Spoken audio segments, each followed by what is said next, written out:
जय श्री कृष्ण। मेष राशि गते जीवे मकरे चंद्र भास्करौ अमावस्या तदा योग कुंभस्थ तीर्थ नायकी। अर्थात मेष राशि के चक्र में बृहस्पति एवं सूर्य और चंद्र के मकर राशि में प्रवेश करने पर अमावस्या के दिन कुंभ का पर्व प्रयाग में आयोजित किया जाता है।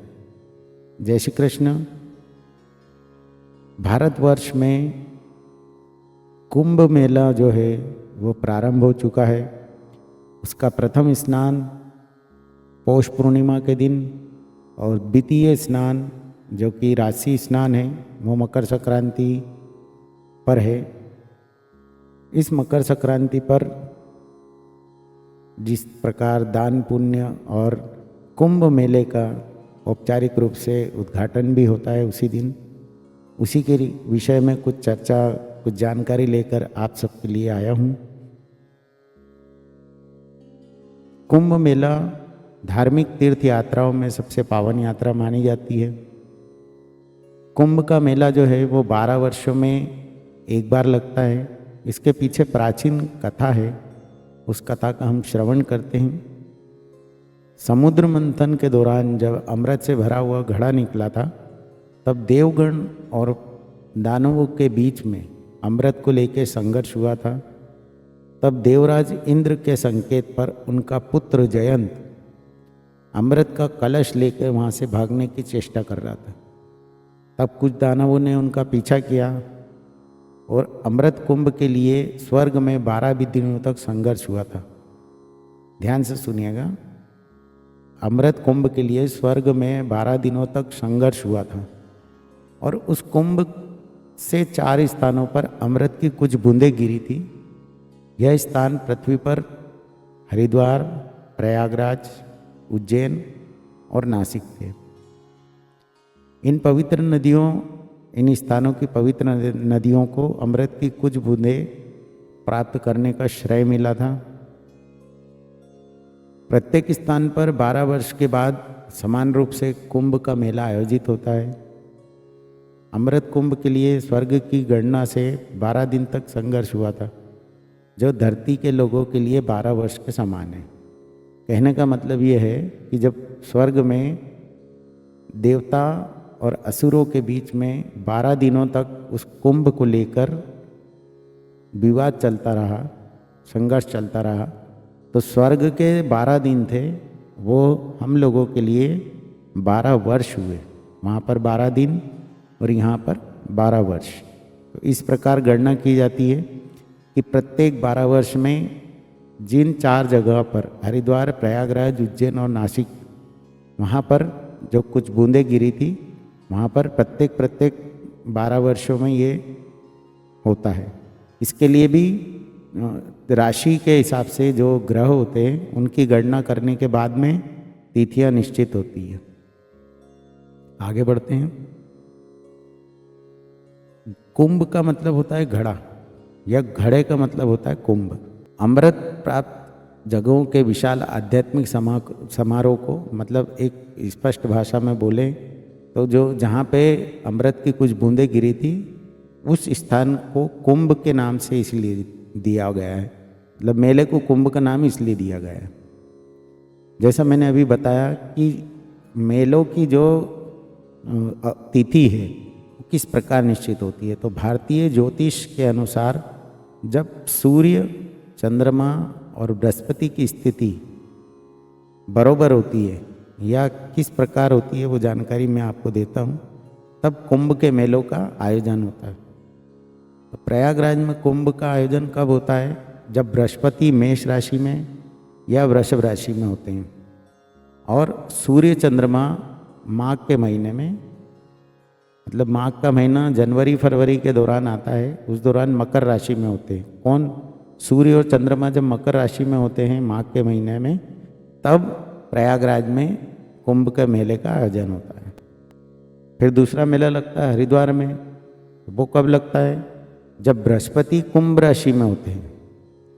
सूर्य मार्च और अप्रैल की अवधि के दौरान चैत्र महीने में, मतलब हिंदू कैलेंडर के हिसाब से अपन बात कर रहे हैं तो चैत्र के महीने में जब सूर्य जो है वो मेष राशि में होते हैं तब हरिद्वार में मेला लगता है। तीसरे नंबर पे आता है उज्जैन। उस मेले को कुंभ का मेला के साथ में सिंहस्थ का मेला भी कहा जाता है। तो ये कब लगता है? जब बृहस्पति सिंह राशि में होते हैं, सूर्य मेष राशि में होते हैं, तो उसकी अवधि आती है अप्रैल से मई के बीच में। और हिंदू महीना जो होता है वो वैशाख का होता है। तब ये तीनों जो है बृहस्पति सूर्य जो है तुला राशि में जब आते हैं तब उज्जैन में सिंहस्थ का मेला लगता है। अब अगला जो है वो नासिक में लगता है। तो नासिक में भाद्रपद में मतलब भाद्र पक्ष जो हिंदू कैलेंडर के हिसाब से होता है उसमें सूर्य बृहस्पति सिंह राशि में होते हैं, तब नासिक में कुंभ का मेला लगता है। अब इसकी जो प्राचीन कथा मैंने आपको सुनाई उसका विवरण आता है कि अमृत को जो है अमरत्व की औषधि कहा जाता है, मतलब अमर होने की औषधि माना जाता है, जिसको समुद्र मंथन के दौरान बनाया गया था। बनाने वाले भगवान ब्रह्मा ने असुरों की मदद से अमृत का मंथन करने के लिए देवताओं को कहा, और देवता असुरों के बीच में जब ये निश्चित हुआ कि अब मंथन करेंगे, तब उनको देवताओं की योजना का पता लगा असुरों को। तब अमृत का कुंभ निकला। उसके बाद में इनका संघर्ष हुआ देवता और असुरों का, और उस कुंभ को लेकर इंद्र के पुत्र जो जयंत है वो दौड़े, और उसके पीछे कुछ असुरों ने उनका पीछा किया। तो जो 4 बूंदें गिरी थी वो बताई मैंने आपको, हरिद्वार, प्रयागराज, उज्जैन और नासिक, इन स्थानों पर गिरी थी। तो वहाँ पे रहस्यमय गुण उत्पन्न हुए थे।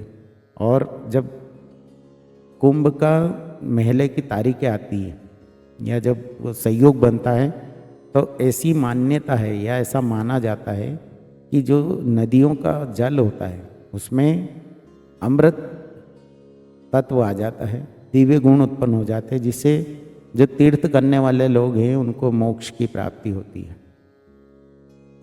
अब हम स्नान की जो तिथियां हैं उसके बारे में बात करते हैं। तो प्रथम स्नान जो कुंभ का होता है वो पौष पूर्णिमा पर था इस बार, जो कि निकल चुका है। इस दिन क्या होता है, जो कल्पवासी होते हैं, जो पूरे कुंभ मेले में रहकर 45 दिन का कुंभ का मेला लगता है, उस पूरे कुंभ मेले में रहकर जो तपस्या करने की या आध्यात्मिक शुरुआत करने के लिए जो भी वहाँ जाते हैं, उनका कल्पवास की शुरुआत पौष पूर्णिमा से ही होती है। इस दौरान वो अपना आध्यात्मिक साधना करते हैं, भक्ति करते हैं। तो ये उसकी औपचारिक शुरुआत होती है पौष पूर्णिमा पर। फिर दूसरा राजसी स्नान होता है मकर संक्रांति पर। मकर संक्रांति पे सूर्य की गणना के हिसाब से उसका दिन निश्चित रहता है। जैसे बताया, अभी मकर राशि में सूर्य का आगमन हो चुका है, तो दूसरा राशि स्नान मकर संक्रांति पे।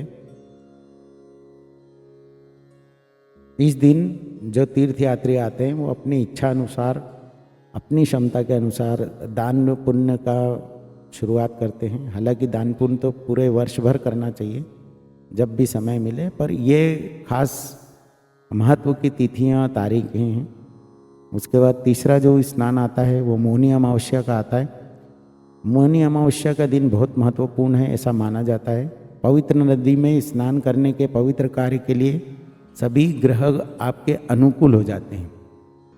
इसके पीछे प्राचीन कथा आती है कि जब ऋषभ देव, पहले जो ऋषियों में से एक माने जाते थे, उन्होंने अपना मौन व्रत तोड़ा था और संगम के पवित्र जल में डुबकी लगाई थी।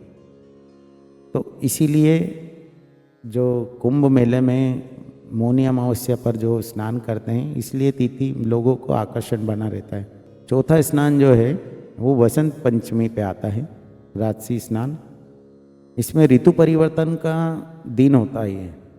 ठंड जाती है और गर्मी का आगमन होता है, और पौराणिक कथाओं के अनुसार ज्ञान की देवी सरस्वती के आगमन का उत्सव भी मनाया जाता है।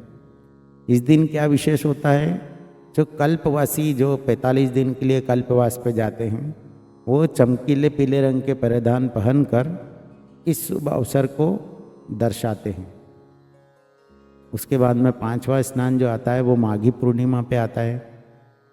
माघी पूर्णिमा गुरु बृहस्पति की पूजा और मान्यता के लिए प्रसिद्ध है। ऐसा मानना जाता है कि हिंदू देवता गंधर्व स्वर्ग से पवित्र संगम में उतरते हैं। जहाँ पे प्रयागराज में 3 नदियों का संगम है, वहाँ पर देव गंधर्व सभी इस तिथि पर आते हैं